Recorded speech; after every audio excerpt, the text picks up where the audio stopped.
Alô pessoal, nosso assunto de hoje é sobre a febre reumática. Vamos estudar?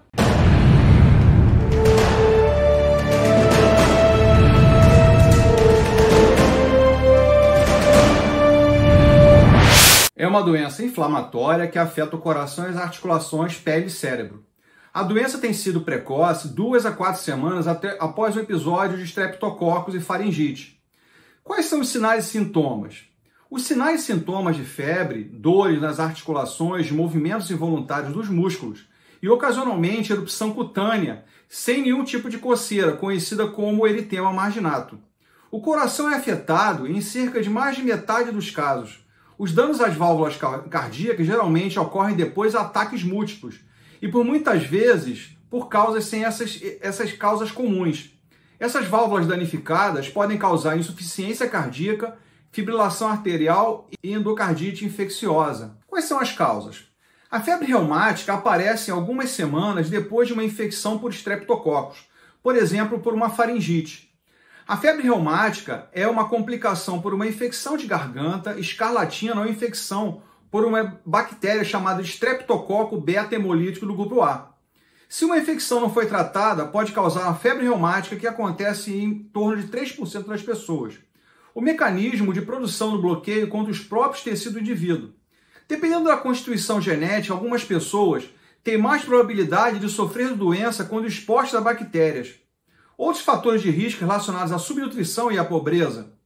O diagnóstico da febre reumática é geralmente feito com base em presença de sinais e sintomas associados e indícios de infecção estreptocócica. A fisiopatologia, ou seja, a reação, é causada pelo mimetismo molecular.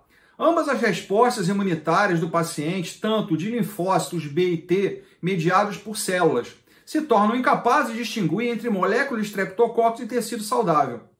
O linfócito T auxiliar 1 e citocinas TH17 parecem ser os mediadores-chave dos danos do tecido cardíaco durante o problema da febre reumática. Qual o diagnóstico? Pode ser estabelecido usando uma avaliação das manifestações clínicas associadas à comprovação de infecção estreptocócica anterior. Quais são os requisitos maiores? Vamos observar agora. A poliartrite migratória, a inflamação de articulações que alteram com o tempo, a cardite inflamatória do coração, principalmente nas suas válvulas, produzindo pequenos sopros, que é, na verdade, o que nós chamamos de refluxo. A coreia de Sydenham, ou chamada também de dança de São Vito, que são movimentos involuntários abruptos do tronco e membros inferiores e até superiores.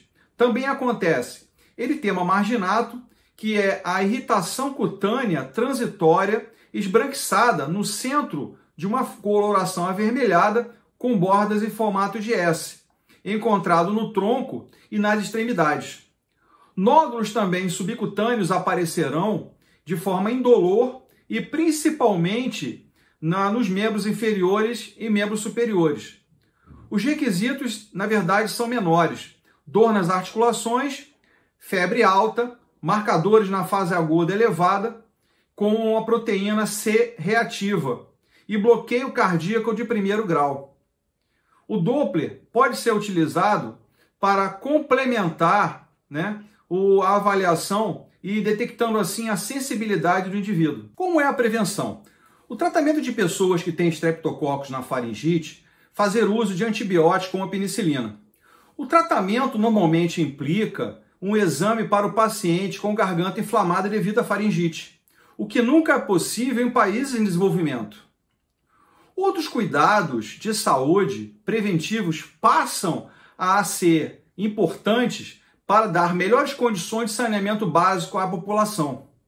Para aqueles com febre reumática e cardiopatia reumática, recomenda-se um tratamento específico prolongado com antibióticos. O paciente pode retornar gradualmente às atividades rotineiras após um ataque. A erradicação das bactérias que persistem após a infecção inicial é feita com penicilina. São usadas doses que variam com a idade e o peso da pessoa. Pacientes alérgicos à penicilina têm como alternativa a eritromicina por 10 dias. O descanso é recomendado por um período de 2 a 3 meses.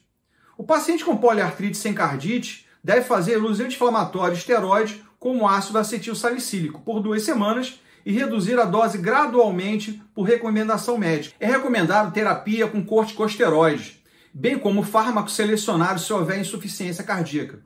Os movimentos involuntários, como a coreia, são mantidos através de uso de anticonvulsivantes, como o valproato e a carbamazepina. Quais as complicações? Quando não tratado nas primeiras semanas, uma doença cardíaca e reumática causa danos permanentes ao coração causado por estenose de válvula cardíaca, obstrução do fluxo sanguíneo, principalmente na válvula mitral, refluxo, retorno do sangue para a cavidade anterior, fibrilação atrial, batimento irregular e caótico das câmaras superiores do coração, que são os átrios, insuficiência cardíaca, incapacidade do coração de bombear o sangue de forma suficiente para todo o corpo. Então, pessoal, a febre reumática é uma doença que deve ser tratada logo no início, com problema de febre, infecção de garganta do tipo faringite, e o cuidado tremendo com essas crianças e jovens, porque isso futuramente ocasionará problemas cardíacos e poderá levar até uma cirurgia para até a substituição da válvula mitral. Dê o seu like se gostou do vídeo, faça suas perguntas se desejar, que eu logo responderei com toda certeza.